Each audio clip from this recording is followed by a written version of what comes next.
Nah, kita sekarang membahas bagaimana tikus itu dapat menyebabkan kerugian ekonomis pada perkebunan kelapa sawit ya.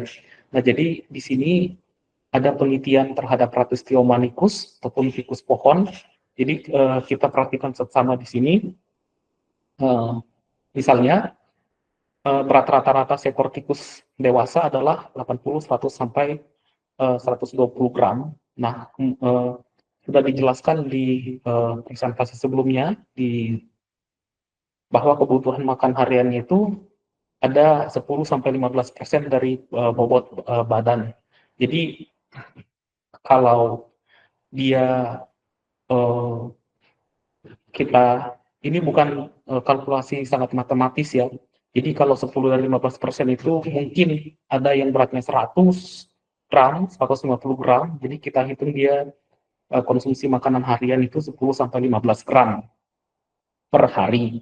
Ini kita anggap dia 100 gram bobot tubuh tikus dan 150 gram bobot sampai 150 gram bobot tikusnya.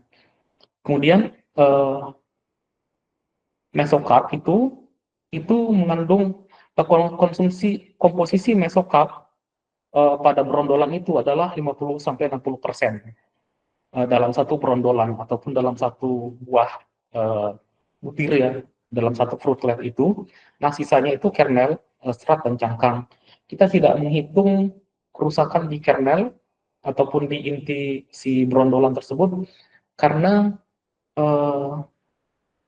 tikus sudah dijelaskan tidak mengkonsumsi kernel ya, itu yang mengkonsumsi kernel itu pai.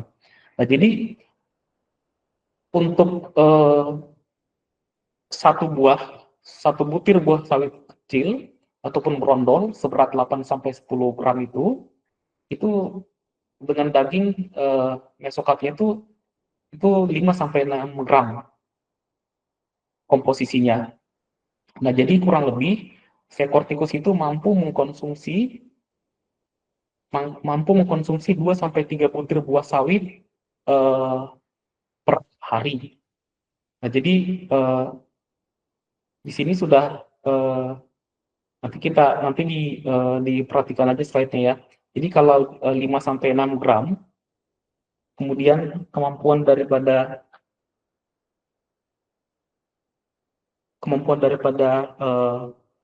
mengkonsumsi seekor tikus itu mampu mengkonsumsi kurang lebih 2 sampai 3 butir buah sawit per hari. Nah, dalam satu butir itu kita kalikan 30 hari.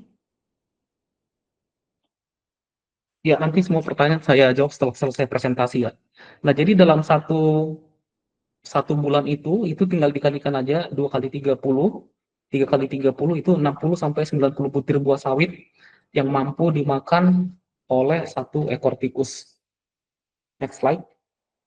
Slide berikutnya.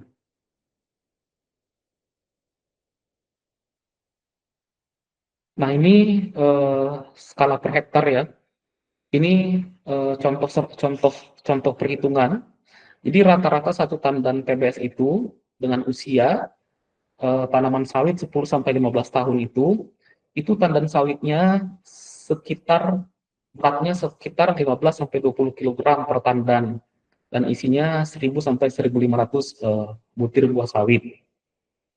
Jadi kalau produksi sawit 20 sampai 25 ton TBS per hektar per tahun itu kurang lebih 1200 sampai 1600 tandan per hektar per tahun. Ini sama aja dengan 20 dikalikan dibagi 12, sebelumnya dikalikan dengan kilogram, dikonversi ton ke kilogram.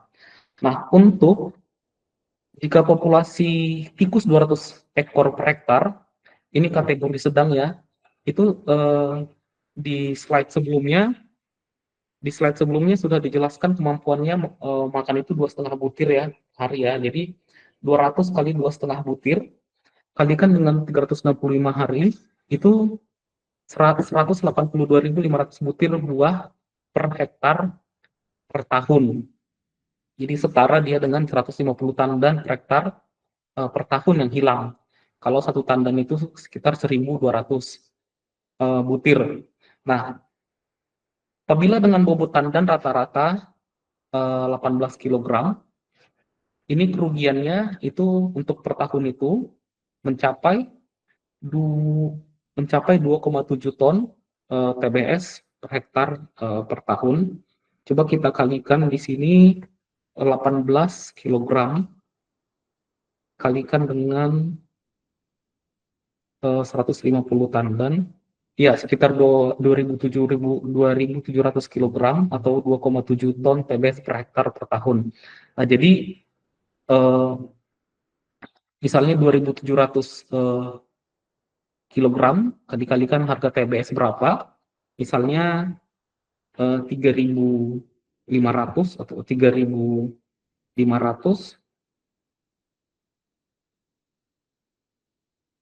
itu sudah mencapai sekitar hanya kehilangannya bisa mencapai 9 jutaan. Nah, jadi bayangkan kalau eh, serangan tikus tidak terkendali sepanjang tahun dan arealnya ada mencapai seratusan hektar. Jadi 9 jutaan dikalikan 100 juga udah mencapai ratusan juta gitu. Jadi sebenarnya dampak signifikannya itu akan terlihat kalau kita menghitungnya secara akumulatif.